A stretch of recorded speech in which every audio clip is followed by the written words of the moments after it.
एक गर्मियों की रात थी। सब घर वाले छत पर सो रहे थे। अचानक रात को बारिश होने लगी तो सारे अपनी अपनी चादरें तकिए संभाले नीचे भागे। मेरी आदत थी कि मैं नीचे की चटाई पर डालकर सोता रहता जब तक बारिश जोर ना पकड़ लेती, क्योंकि मुझे से बहुत अच्छा लगता था। इस रात भी सारे घर वाले नीचे चले गए और मैं अकेला चटाई डाले सोता रहा। वनूदगी में था कि अचानक मुझे दो बिल्लियों की जोर से लड़ने की आवाज़ें आईं। लड़ते हुए उनकी आवाज़ें बहुत बुरी लग रही थी। वो लड़ते हुए छत की चार दीवारी पर दौड़ रही थी और आवाज़ें इतनी भयानक थी कि मत पूछिए। पहले सोचा कि जूता उठाकर उनको भगा दूं, फिर सोचा कि उनकी रोने की आवाज़ें सुनकर मैं अंधेरे में जूता कहाँ ढूंढूंगा। थोड़ी देर बाद खुद ही लड़कर थक जाएंगी तो चली जाएंगी। फिर अचानक खामोशी हो गई। मैं दोबारा गुनूदगी में चला गया। तभी एक बिल्ली की जोरदार चीख मेरी चारपाई के ऐन नीचे से आई और मैं उछल पड़ा। मैंने चारपाई के नीचे झांका मगर वहाँ कुछ नहीं था। इधर उधर नजर दौड़ाई, उधर वहाँ कोई भी नहीं था। मैंने सोचा कि शायद मेरे उठते ही उसने साथ वाले घर में छलांग मार दी हो। मैंने जूता अपने पास रख लिया कि अगर आए तो उसको नहीं छोड़ूंगा। मैं दोबारा लेट गया और खुद को पुरसुकून करते करते थोड़ी देर बाद दोबारा नींद में चला गया। आंख तब खुली जब बिल्ली के गुर्राने की आवाज़ मैंने अपनी चारपाई की सीधी तरफ से महसूस की। ये गुर्राहट पूरी छत पर फैल रही थी। मैंने आहिस्ता आहिस्ता अपना हाथ जूते की तरफ बढ़ाया और उसको मारने के लिए उठाया, लेकिन वहाँ देखा तो कुछ भी नहीं था। वो गुर्राहट अब मुझे अपनी बाएं तरफ से आ रही थी। मैं अचानक बाएं तरफ पलटा तो वही आवाज़ मेरी दाएं तरफ से आने लगी। अब वो आवाज़ कभी दाएं कभी बाएं तरफ से आने लगी, कभी दूर जाती हुई आवाज़ और कभी करीब से आने लगी आवाज़। शदीद खौफ मेरे बदन में दौड़ गया। मेरी पिंडलियाँ और फिर पैर सुन्न होने लगे। अचानक मुझे लगा कि कुछ गड़बड़ है। मैंने देखा एक स्याह बिल्ली दीवार पर बैठी सुर्ख आंखों से मुझे घूर रही थी। उसकी आंखें अंगारों की तरह दहक रही थी। मैं कांपते हुए उसे देख रहा था। इतनी हिम्मत नहीं थी कि मैं भाग खड़ा। फिर वो अचानक बड़ी होने लगी और मेरे देखते ही देखते वो बकरे जितनी बड़ी हो गई और ऐसे नजर आ रही थी जैसे काला चीता हो, क्योंकि वो बिल्कुल स्याह बिल्ली थी। फिर अचानक उसने एक ऐसी पोजीशन ली जैसे वो दीवार पर से मुझ पर छलांग लगाने वाली हो। मेरे मुंह से एक जोरदार चीख निकली। एक ही छलांग में नीचे उतरा, मैं एक ही छलांग में नीचे उतरा और सीढ़ियों की तरफ भागा। मेरी चीख इतनी बुलंद थी कि मेरी अम्मी, अब्बू और बड़ा भाई सहन में आ गए और मैं सीढ़ियों से नीचे आते ही गिरकर बेहोश हो गया। मगर परेशानियां ख़त्म ना हुई। कुछ दिनों तक मुझे डरावने ख्वाब आते रहे। मुझे वही बिल्ली नज़र आती जो कभी मेरे नरखरे पर दांत गाड़े हुए हैं, कभी वो मेरा खून चाट रही होती।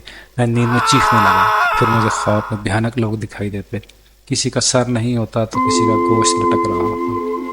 आंखों की जगह काले सुराख होते, बाजू कटे हुए होते।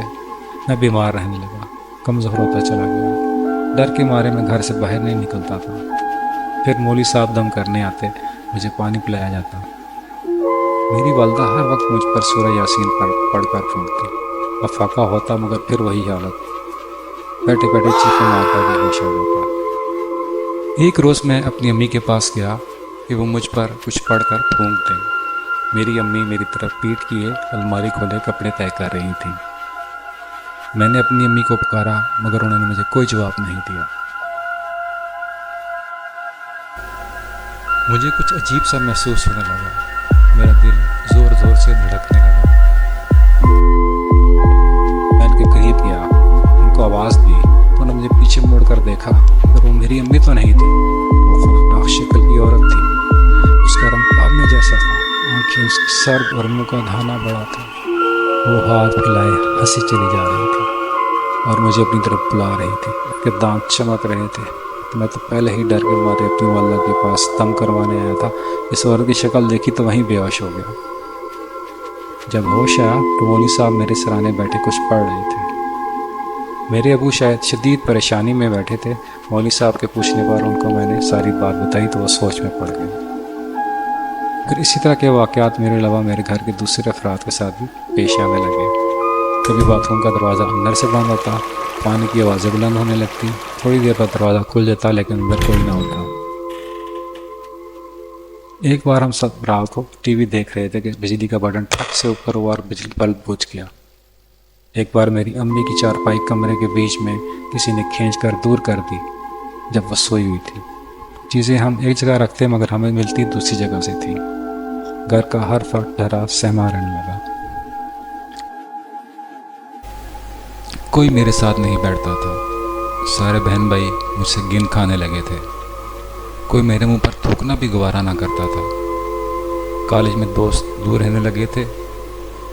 वो मुझे ज़हनी बीमार कहते थे। हमारे घर का सुकून गारत हुए 7 महीने हो गए थे। मैं अपनी हालत से इतना तंग हुआ कि खुदकुशी का सोचने लगा। एक रोज़ हमारे मौलवी साहब अपने साथ एक बुज़ुर्ग को ले आए और बताया कि ये मेरे मुर्शिद हैं। वो बुज़ुर्ग सफ़ेद कपड़ों में थे, सफ़ेद उमामा था, चेहरे पे सफ़ेद दाढ़ी थी। उन्होंने मेरे माथे पर हाथ रखा और मैं रो पड़ा।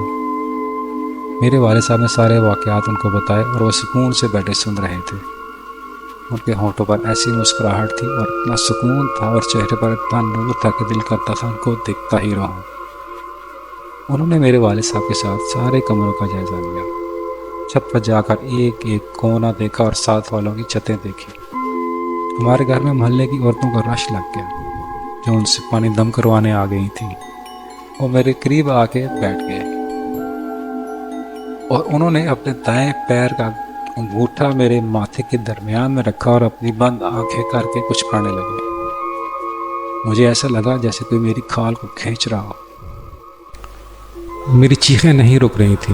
मैं उनका अंगूठा अपने माथे से हटाना चाहता था मगर उनका पैर तक नहीं हिला सका।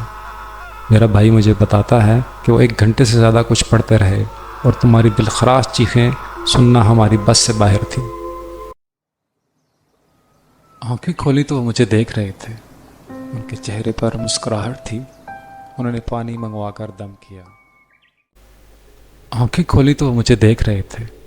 उनके चेहरे पर मुस्कुराहट थी। उन्होंने पानी मंगवाकर दम किया। कमरे के हर कोने कोने में पानी छिड़का गया और 2 घूंट पानी मुझे पिला दिया गया। वो 2 घूंट पानी ऐसे था जैसे कोई आबे हयात। पीते ही मेरे सर से 7 महीने का चढ़ा हुआ बोझ उतर गया। मेरे कंधे हल्के हो गए। मेरे जिस्म में सुकून सा दौड़ने लगा। मेरी बुझी हुई आंखें रोशन हो गई थी। मैं उठ गया और उनकी छाती पर सर रखकर रोने लगा। उन्होंने मेरे सर पर हाथ फेरा और वो चले गए। आज इस बात को 2 साल हो गए हैं और अल्लाह का शुक्र है कि फिर कोई वाक़या पेश नहीं आया। जी नाज़रीन, उम्मीद करता हूँ कि आपको मेरी ये काफ़ी पसंद आई होगी। वीडियो को लाइक कीजिएगा और चैनल को सब्सक्राइब कर दीजिएगा। इंशाअल्लाह अगली वीडियो के साथ जल्द ही मुलाकात होगी। अल्लाह हाफ़िज़।